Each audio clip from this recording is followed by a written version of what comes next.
that's what we're seeing right now, that joy out of Wemby, along with his work ethic and his desire to want to be better and be great. But on top of that, I want Wemby to be a big man that has guard skills, playing inside out, and he is showing that right now on both sides of the floor. Victor Wembanyama was already changing the way basketball could be played, but now he appears to be taking his game to another level entirely. He's no longer just an incredible 7-footer with rare physical tools. He's becoming stronger, more physical, and more dominant with every season. His combination of size, length, skill, mobility, and athleticism is creating a matchup that almost seems impossible to solve. Wembanyama can protect the rim at an elite level, handle the ball like a guard, knock down shots from deep, and finish over defenders with remarkable ease. What initially looked like a unique physical advantage is quickly turning into a nightmare for the rest of the NBA. And perhaps the most frightening part for opposing teams is that Wemby is still developing. He's still adding strength, improving his skills, and learning how to fully utilize his extraordinary physical gifts. If this is only the beginning of what Victor Wembanyama can become, the league could be dealing with a player who completely changes the game for years to come. Look out, pump fake, Wembanyama! Jamming it! Nasty pump fake. At 7 feet 5 inches and roughly 245 pounds, Victor Wembanyama has become the kind of problem the NBA expected to take years to fully develop, yet he is already reaching that level far earlier than anyone anticipated. His first 2 seasons have been historic, but what makes his rise even more remarkable is how quickly his production has started to resemble the numbers of all-time greats. During his rookie season, Wembanyama put together an unbelievable performance against Toronto, finishing with 27 points, 15 rebounds, 10 blocks, and 5 assists. That placed him alongside legends such as Kareem Abdul-Jabbar, Hakeem Olajuwon, Ralph Sampson, and David Robinson as one of the few rookies ever to reach at least 25 points, 15 rebounds, 10 blocks, and 5 assists in a single game. But that was only the beginning. Wembanyama became the first rookie since blocks and assists were officially tracked to record separate triple-doubles featuring both assists and blocks, showcasing just how unusual his all-around skill set really is. His rookie season numbers were equally impressive. Pau Gasol was the last rookie to finish a season with at least 150 assists and 150 blocks, accomplishing the feat in 2002, but Wembanyama reached both marks in only 48 games, with David Robinson being the only rookie to do it faster.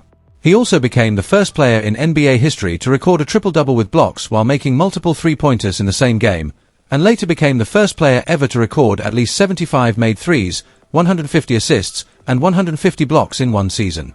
The most unbelievable part is that he accomplished all of this in just 48 games. His second season only strengthened the argument that Wembanyama is something completely different. He averaged 24.3 points, 11 rebounds, 3.7 assists, and a league-leading 3.8 blocks over just 46 games, while improving his three-point shooting to 35.2% on nearly 9 attempts per game. That showed he wasn't simply an elite rim protector who could occasionally shoot from outside, he was becoming a legitimate offensive weapon from every level of the floor.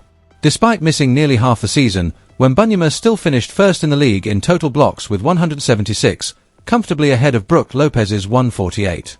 And when you look at his first 100 NBA games, the numbers become even more ridiculous. 2,278 points, 1,053 rebounds, 366 blocks, and 225 made three-pointers. His scoring total ranks among the most impressive marks for any player through their first 100 games in the modern era. When you compare Wembanyama's early career production with the legends who came before him, it becomes obvious that this isn't simply a talented young player gradually developing into a star.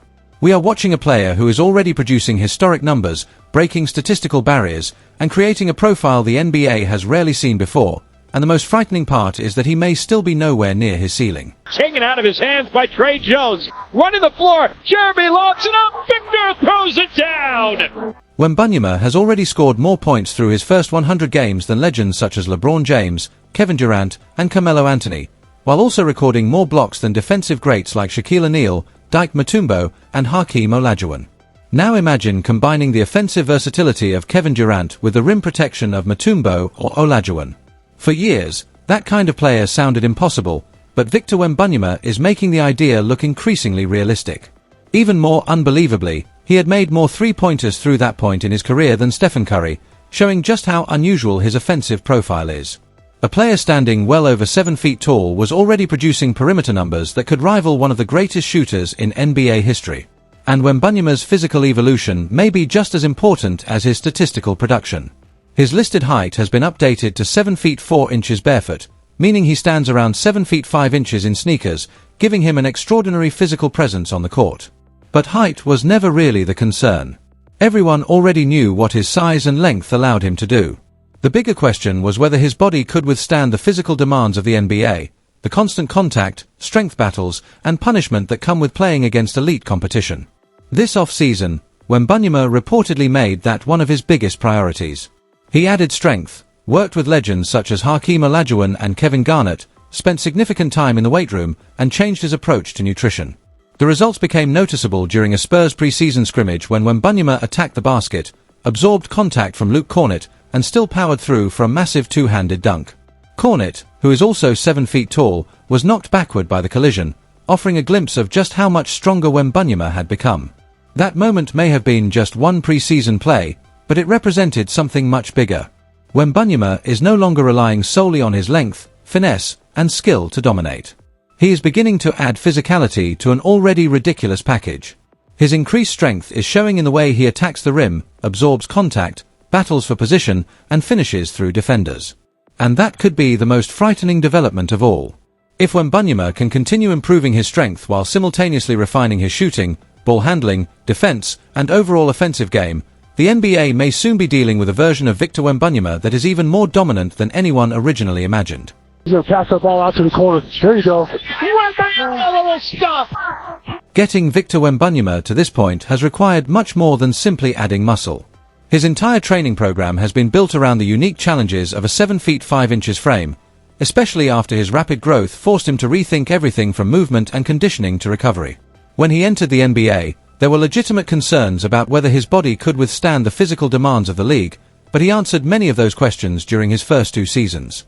Then came an unexpected setback with deep vein thrombosis. At only 21 years old, with his career still in its earliest stages, Wembanyama suddenly faced a serious health challenge that had nothing to do with basketball.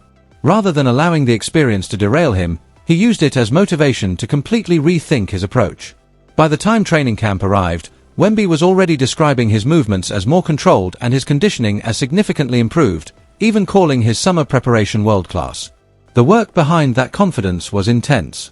One of his toughest workouts involved defending one player after another with almost no recovery time, forcing him to constantly sprint, change direction, defend, and repeat the process while teammates were able to rest between repetitions.